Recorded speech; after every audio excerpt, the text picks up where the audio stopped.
trying to read your chicken scratch for handwriting. I'm terrible. I don't write very much anymore in longhand. Darklon will stick with it. So creation on the Baron. There you go. Yeah, there we go. We're into game number 2 here. Team Impunity's got their backs up against the wall. Team Ace with 1 point up in the series. Best of 3 here. We're off to the Sovereign's Rise. Forecourt Jester, my amigo. Team Impunity looking to get that 4-man invade again. But so far, Team Ace is not having any of it. They didn't go straight for the counter. They actually went to ensure that they could keep their jungle this round. Yeah, they did. This is now everybody's grouping up here in the river. Oh. There's a lot of chip damage coming off onto Chingy again. A lot of burst damage, actually, with those rockets in his back. And looks like Team Ace are taking a completely different approach.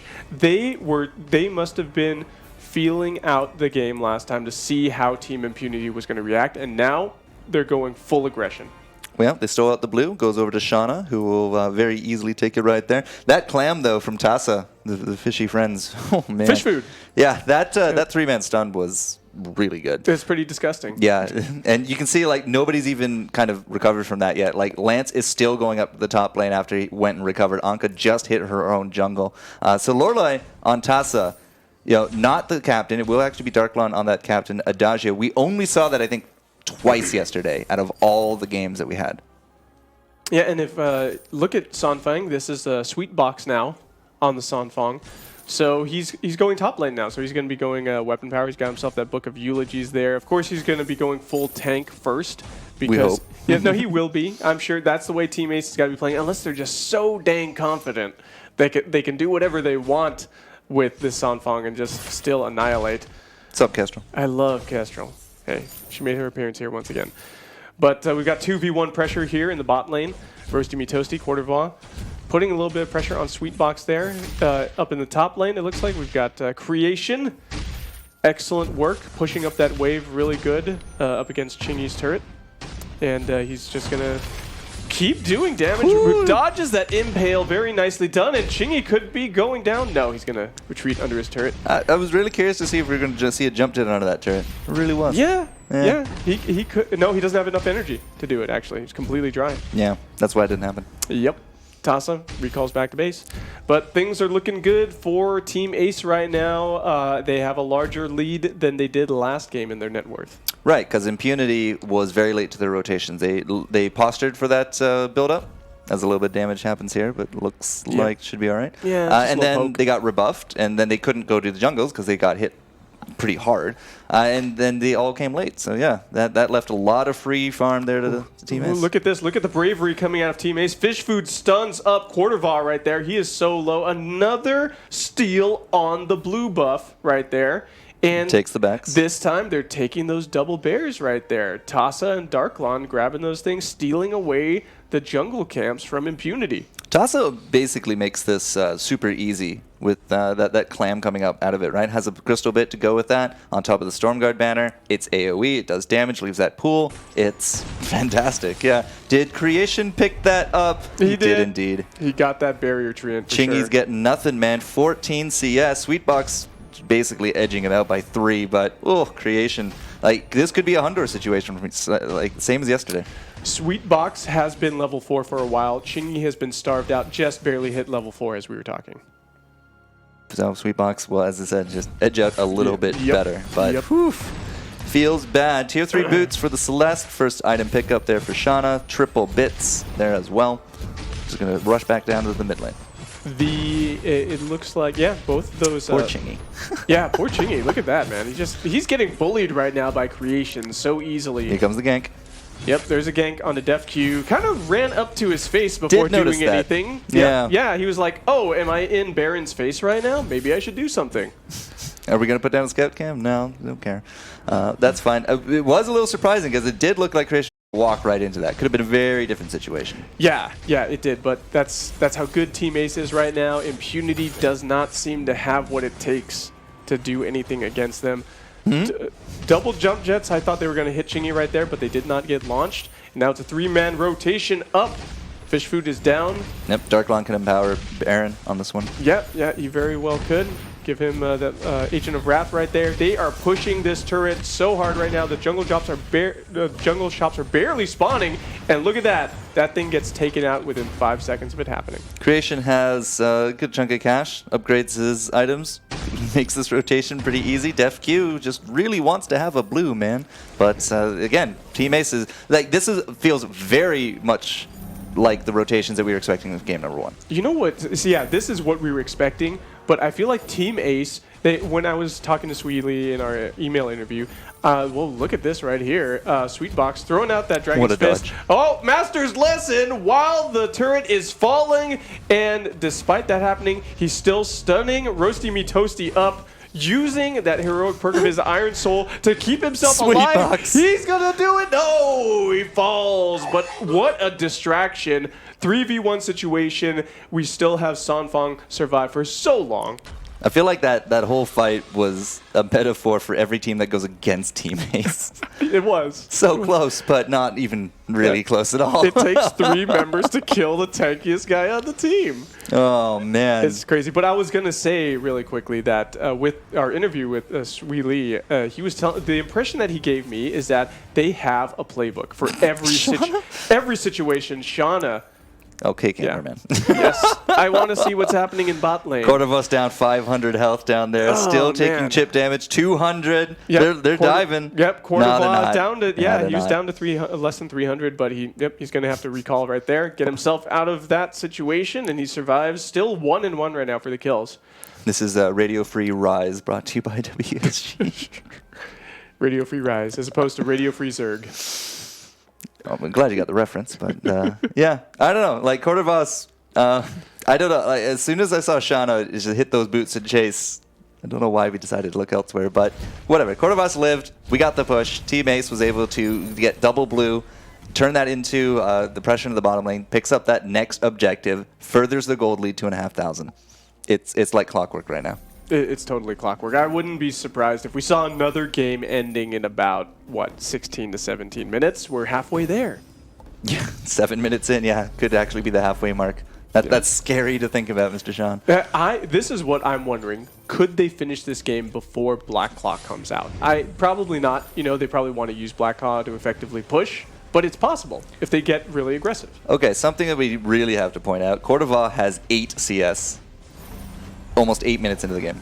Oh, Jump Jets comes in, hits Def Q with a lot of damage. Dragon's Fist clears out that wave a bit. Ion Cannon comes down, goes wide, but it's used for a good zoning tool right there. And that first tier turret going down. Creation, more damage onto Quartervoss. And the rest of Team Ace rotate back, and they take what they needed to.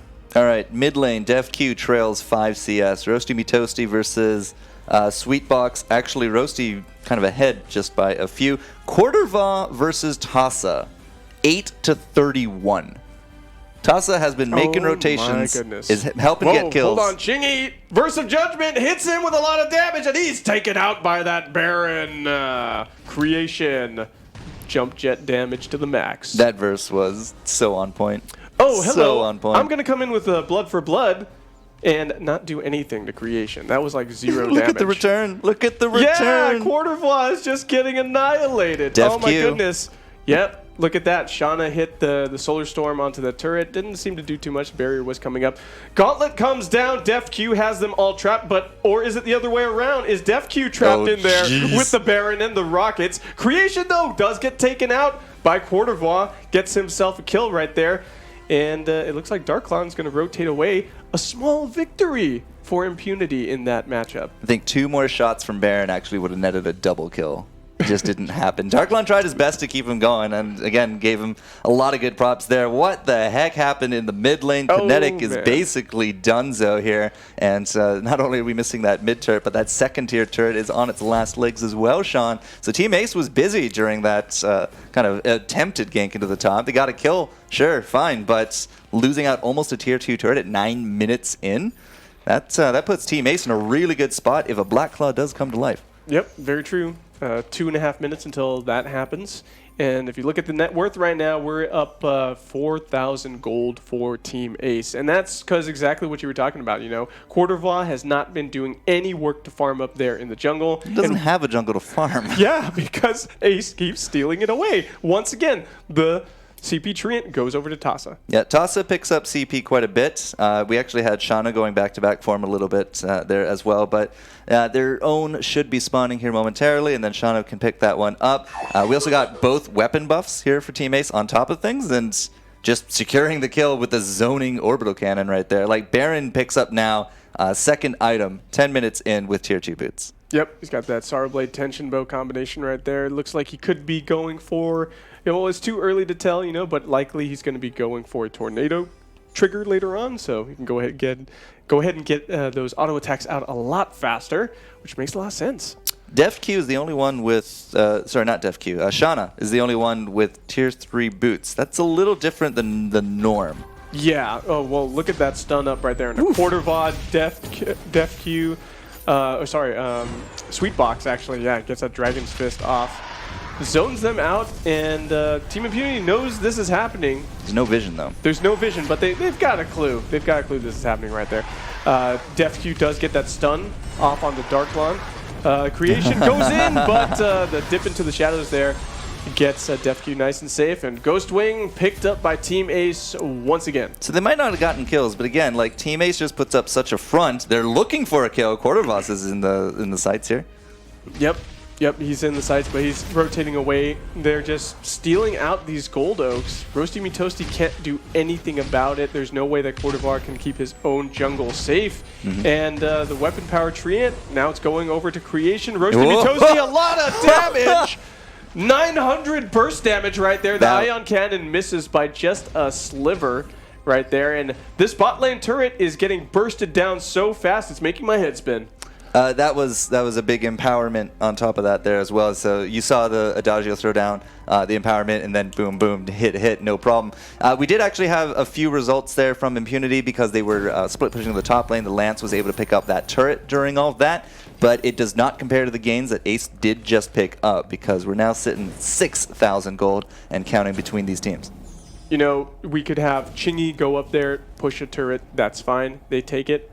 But Team Ace takes 2 turrets in return, and all of the jungle for Team Impunity. It's just, and a Ghostwing. Yeah, and now and they're working on Black Claw now. As and bonus. There's no vision here again. Like with Ace kind of showing in this mid lane, there's nobody in the top to kind of like wrap around here from Impunity. So this actually could have been done in secret if they all didn't come here. But this is a very big turning point for this game right now, Sean. Yep, throwing out flares to see if they can catch somebody out in the bush, but everybody's at Black Claw. Dragon's Fist zones them out. Chingy's the only one there. He's the only one there. Combat rolls into the rockets from Creation. Ion Cannon misses him. Sweetbox trying to chase him down, trying to get a stun onto him.